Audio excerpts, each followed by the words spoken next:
Oke, kita jumpa lagi di Dream Builder Channel, masih bersama saya Kot.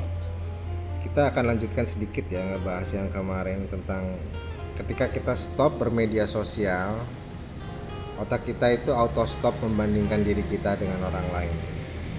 Jadi ketika kita bermain media sosial itu otak kita memproduksi dopamin. Jadi ada rangsangan untuk memproduksi dopamin di dalam otak kita setelah kita melihat media sosial, dan itu membuat kita kecanduan. Dan semakin kita sering melihat media sosial, selain kita memiliki efek yang negatif dari dalam diri sendiri, yaitu auto membandingkan diri kita dengan orang lain, dan kita juga menjadi kecanduan. Setiap hari kita harus buka. Akhirnya banyak waktu produktif yang hilang begitu saja. Ya, untuk itu kita akan mempersiapkan diri kita untuk murni tidak bermain media sosial dulu. Oke, baik. Karena yang kita mau capai itu adalah impian-impian kita, jadi kita harus selalu mulai dari diri kita sendiri masing-masing. Oke, sebelum saya lanjutin ya, mulai hari ini bila kalian mendengar sebuah pemeo yang mengatakan bahwa lebih sulit mengalahkan diri sendiri daripada orang lain, kalian jangan lagi percaya hal tersebut ya. Kenapa? Mari kita buktikan. Coba kalian pergi ke mall, kumpulkan security yang ada di sana, dan pilih yang paling kekar badannya, yang paling gede, lalu ajak berkelahi. Dijamin pasti kalian kan kesulitan. Jadi sulit mana mengalahkan diri sendiri atau orang lain?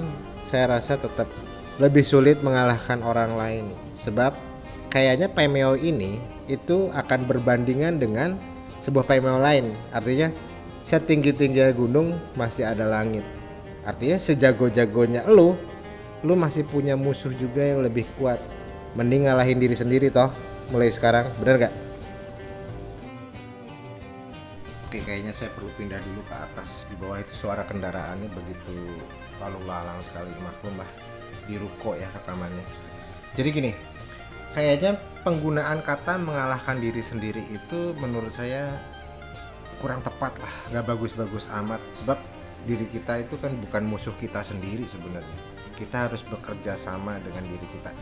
Seperti buku yang kemarin saya pernah bahas tuh, karya motivator kenamaan yang namanya Krishnamurti, bahwa damaikan malaikat dan setan di dalam pikiranmu. Ya, kita perlu berdamai nih dengan diri kita sendiri, ya kan? Untuk meraih tujuan apa yang kita mau, apa impian-impian kita. Jangan sampai diri kita itu menjadi salah satu bagian yang menghalangi rencana tersebut. Jadi kita harus berdamai dengan diri kita tentunya. Mulai hari ini, kira-kira apa nih yang mesti kita kerjakan untuk bisa bersatu dengan diri kita, terus kita bisa meraih apa yang kita inginkan. Yang tadi, pertama-tama kita harus menghindari pengaruh-pengaruh negatif. Pengaruh-pengaruh negatif itu sebenarnya belum tentu orang secara langsung mempengaruhi kita, gitu kan.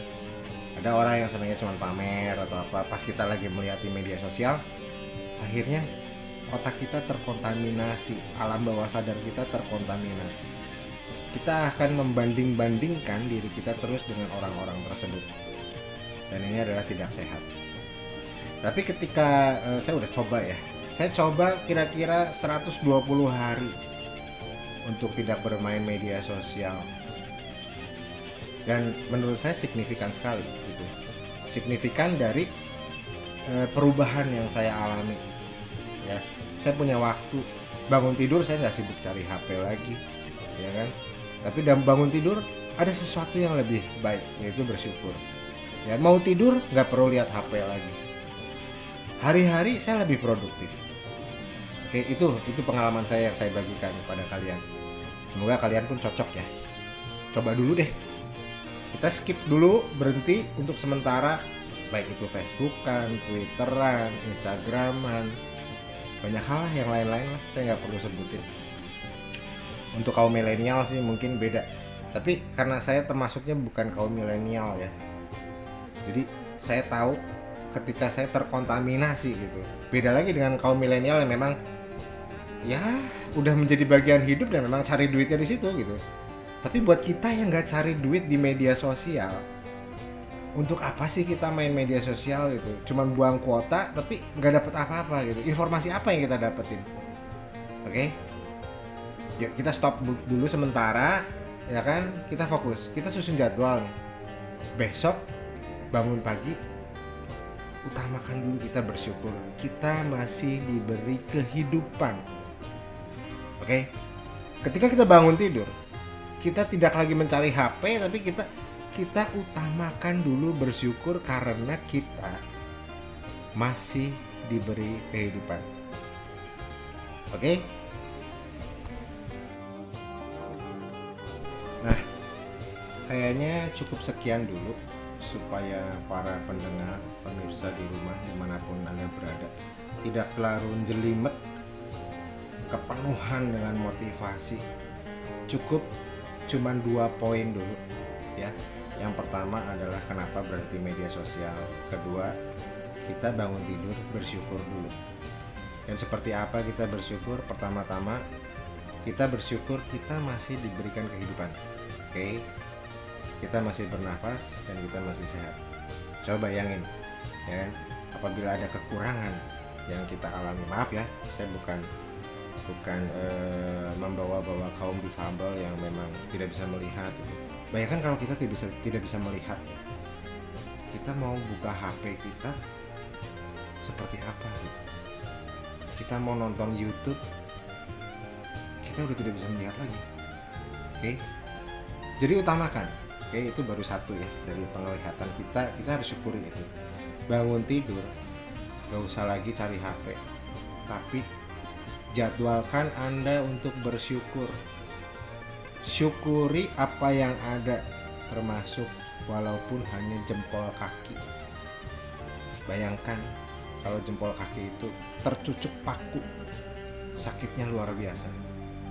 Untung enggak kan. Jadi biasakan. Kita bicara tentang kebiasaan. Ya, untuk meraih impian itu kita perlu kebiasaan-kebiasaan yang positif.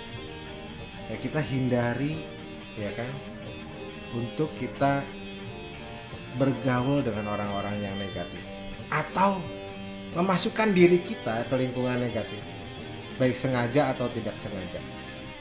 Ya, cukup sekian dulu, nggak perlu panjang lebar.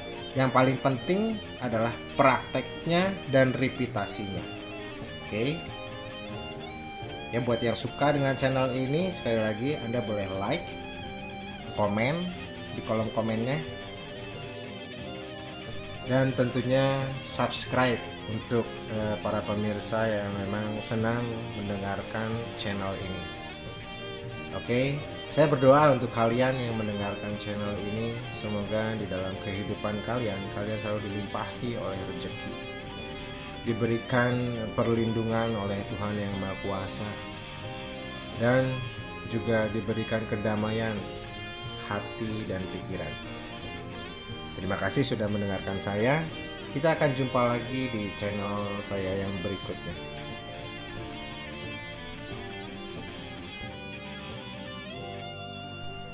Bye bye.